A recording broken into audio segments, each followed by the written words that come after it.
So my other intro video was pretty short, so I kind of wanted to go over a few things a little bit more, and then go over a little bit of the speculation I have. I don't have a camera mount, so for this video, this is like the best I could do, but I am going to have one very soon. Anyways, so like I said before, if you watched the other video, I've had my truck for 8 months. Absolutely love it. It is by far the best vehicle I've ever had. I don't see how I could ever go back to driving a vehicle without steer-by-wire, without four-wheel steering, and all of the other benefits. It really blows my mind how different my truck is from when I picked it up back in March. All of the features and options essentially that you get just because, that just keep rolling out. It's hard to explain. If you're somebody who likes getting little presents all the time, Tesla is the way to go. The updates are they're just awesome. It's just continuous.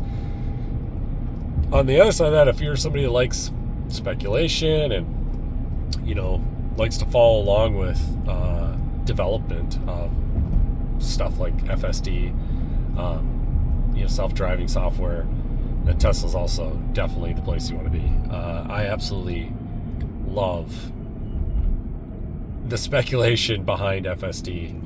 I have preferred FSD to come out back in May when we first thought it was going to come out, May or June. Obviously I would take that. However, I'm kind of glad that it didn't come out like 12.3.6 was, the build the early June. And I've driven 12.3.6 on other cars, and it was good. It was good. Not spectacular, not crappy really. It's a pretty good build, but 12.5 is vastly superior in my opinion. Other than the speed issue, which has been prevalent in the 12.5 builds. So hopefully Tesla gets that figured out. And my guess is it probably won't be for 12.5. It's going to probably stick in there, which is kind of a bummer because I think 12.5 is what's going to be on the Cybertruck. As far as my speculation on that, the Cybertruck, I think, is close. I think it is close. I'm not sure how close, but I believe the highway stack is why we don't have it. I think they've been testing 12.5 and basically, the ADAS operators, they can run an incomplete build. So I think they've been running FSD 12.5 on the Cybertruck for quite some time, as they it just is an incomplete one without the highway. So like I said, I think they've been driving it for a while, and they know what the bugs are, and they've had time to work them out. I mean, it's been testing for over a month. So if the highway build comes out, if that part is close, which we know that's the only two things left for the the end of September goal they had with Tesla AI, if that's all that's left, I think the FSD for the Cybertruck, I mean, realistically, I'm thinking this weekend we could see it start trickling out to the early beta tester influencers that get the builds right away. I honestly do think that's a good possibility. I've really enjoyed the speculation on it. I've gotten into a lot of good conversations with people. I started on the Cybertruck forum for a long time and kind of fell away from that. I do have a Cybertruck group that I run for owners on Facebook. It just because I kind of started going on there in some of the Cybertruck groups just because I wanted something different than just the forum to talk with owners, and then found that all of the Cybertruck groups on Facebook were just inundated with trolls. So I created one for owners, and I try to verify ownership at a bare minimum, somebody that they do have Teslas. Because it's kind of, you don't want to keep people out because they have a Model 3 and they want a Cybertruck and they just can't afford it yet, or haven't got it yet, or whatever. Keeping them out of the group, I don't think is really fair either. So it's not like completely beholden to you must own a Cybertruck, but if you put in your registration number is one of the things I ask for, the first 5 of it, and that actually helps because a lot of people do know those digits, and I do know like the Foundation Series numbers. So it's, for me, that's kind of a quick, easy check to see if people have it. But basically this is kind of like my chit chat vlog type of thing. It's kind of more of a podcast while moving and talking, but it's kind of my opinions and speculation on it. Like I said in my other video, I absolutely love my truck. Tesla service for me has been absolutely excellent. I use the Lake Elmo, Minnesota service center. The guys there are absolutely awesome.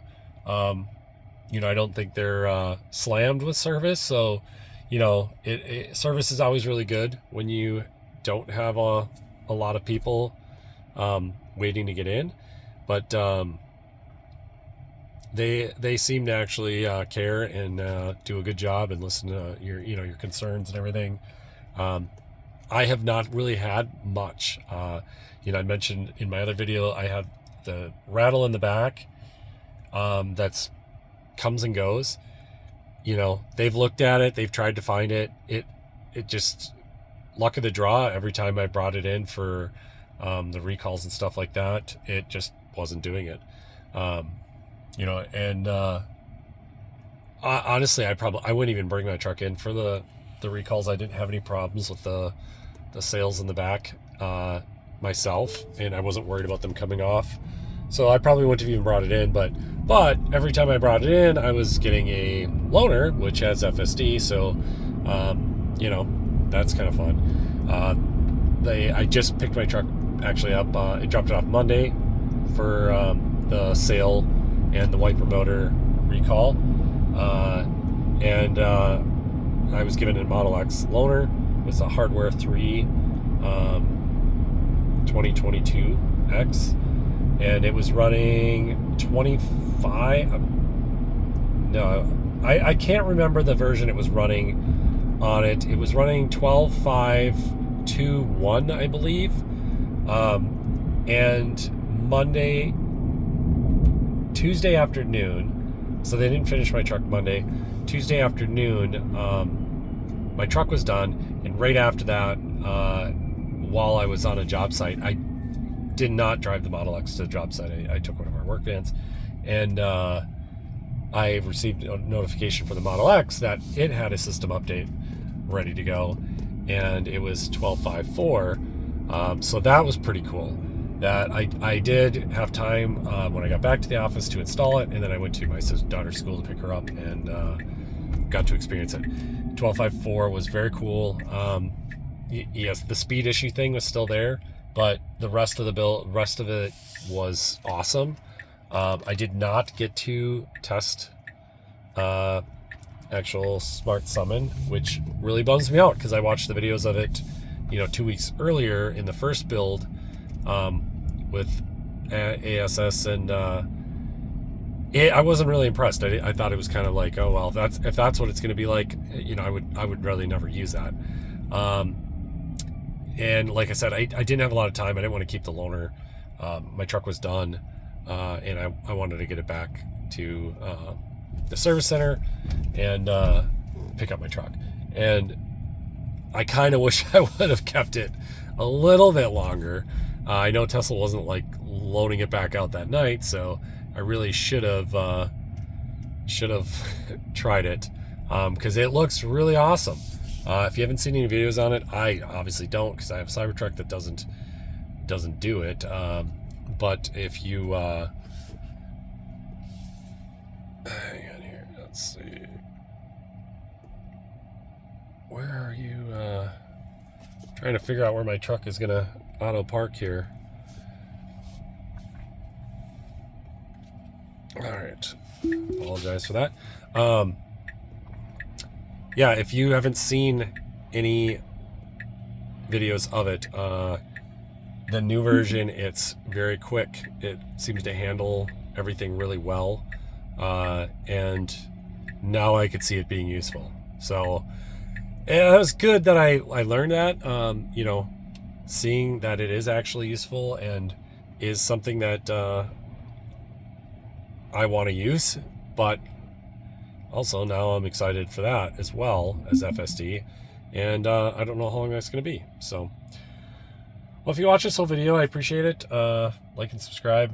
I promise the video quality will improve with a better camera, a mounted camera, and hopefully we'll be getting some good FSD testing videos really quick here.